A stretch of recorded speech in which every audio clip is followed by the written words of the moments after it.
శ్రీ సచిదానంద సమర్థ సద్గురు సాయి మహారాజ్ కీ జై. సాయి బిడ్డలందరికీ కూడా సాయినాథుని ఆశీర్వాదాలతో మనం 21వ అధ్యాయంలో ఉన్నామండి. నిన్న పాటంగారు గారి గురించి తెలుసుకున్నాం కదా, ప్లీడర్ గారి గురించి. మరి ఈవేళ కథమది తెలుసుకున్నాండి. పండరీపురమునకు షిరిడి 300 మైళ్ళ దూరం ఉన్నది. బాబా సర్వజ్ఞుడగడిచే పండరీపురంలో ప్లేడర్ల విశ్రాంతి గదిలోనేమి జరిగినో తెలుసుకొనిరి. ఈ నడుమనున్న స్థలము, నదులు, అడవులు, పర్వతములు వారి సర్వజ్ఞతకు అడ్డుపడలేదు. వారు సర్వమును చూడగలిగిరి. అందరి హృదయాలలో గల దానిని చదవగలిగిరి.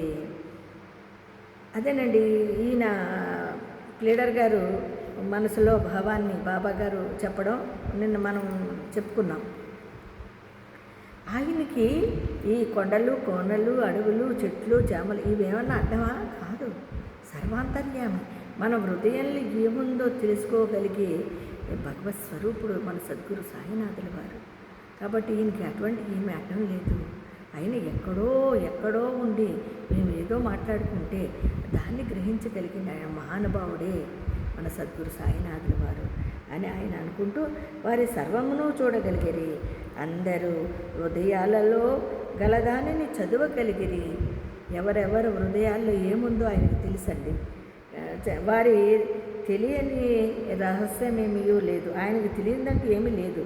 దగ్గరనున్నవి దూరముగానున్నవి, ప్రతి వస్తువు కూడా పగలు కానీ రాత్రి కానీ కాంతి వారి తేట తెల్లముగా, ఎవడైనా దూరము కానీ దగ్గరగా కానీ ఉండునేము.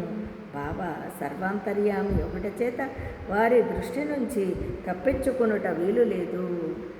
దీనిని బట్టి ప్లేడర్ ఒక నీతిని నేర్చుకునేను. ఆయనకి ఎక్కడో దగ్గరున్నారా, మనకు దూరంగా ఉన్నారా, దగ్గరగా ఉన్నారా అనేది కూడా ఆయనకి అవసరం లేదు. మన సద్గురు అండి, మన సాయినాథుల వారు సర్వజ్ఞత కలవాయన. ఆయనకి ఎన్ని అవసరం లేదు. దీనిని బట్టి ఆ ప్లీడర్ గారు ఒక నీతిని నేర్చుకున్నారంటండి. ఒక్కరిని గూర్చి చెడు చెప్పరాదు, మరియు అనవసర వ్యాఖ్యానములు చేయరాదు. అదండి, ఇతరుల గురించి మనము చెడుగా మాట్లాడుకోకూడదు, అలాగని వ్యాఖ్యలు చేయకూడదు. మన పనిని మనం చేసుకుంటూ నువ్వు చేయగలిగిన పని ఏమన్నా ఉంటే ఇతరులకు ఉపయోగపడే పని, వాళ్ళు సంతోషపడే పనిని మనం చేయొచ్చు. అది బాబాగారు చెప్పారు మనకి.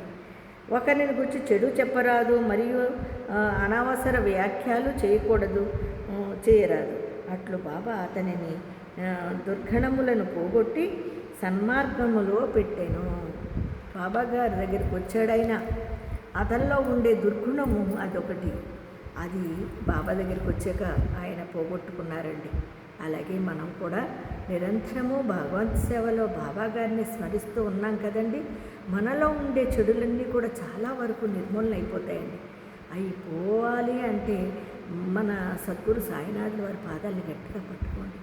ప్రతి ఒక్క సాయి బిడ్డ అలా పట్టుకోవడం వల్ల మనం చేస్తున్న, మనం ఒక తెలియకో చేసిన పాపకర్మలు కూడా నశిస్తాయండి. ఇది నిజమండి. చూడండి, ఆయనకి ఎంత జ్ఞానోదయమైంది. అలాగే ఆయన బాబా యొక్క నామస్మరణతో బాబాకి ఎవరు చేరువవుతారో వాళ్ళల్లో ఉండే దురలవాట్లు కానీ, దురాలోచనలు కానీ, వాళ్ళ యొక్క కర్మలన్నీ కూడా నిర్మూలన అయిపోతాయండి. ఇది నిజమండి. ఇది ఈ యొక్క ప్లేడర్ను గూర్చి అయినప్పటికీ చూడండి, ఇది ఆయన ప్లేడర్ గారి గురించే మనకి ఉదాహరణగా చెప్పినా ఇది అందరికీ వర్తిస్తుంది. కాబట్టి ఈ కథ బోధించు నీతిని నిర్ణయించుకుని మేలు పొందేదముగాక.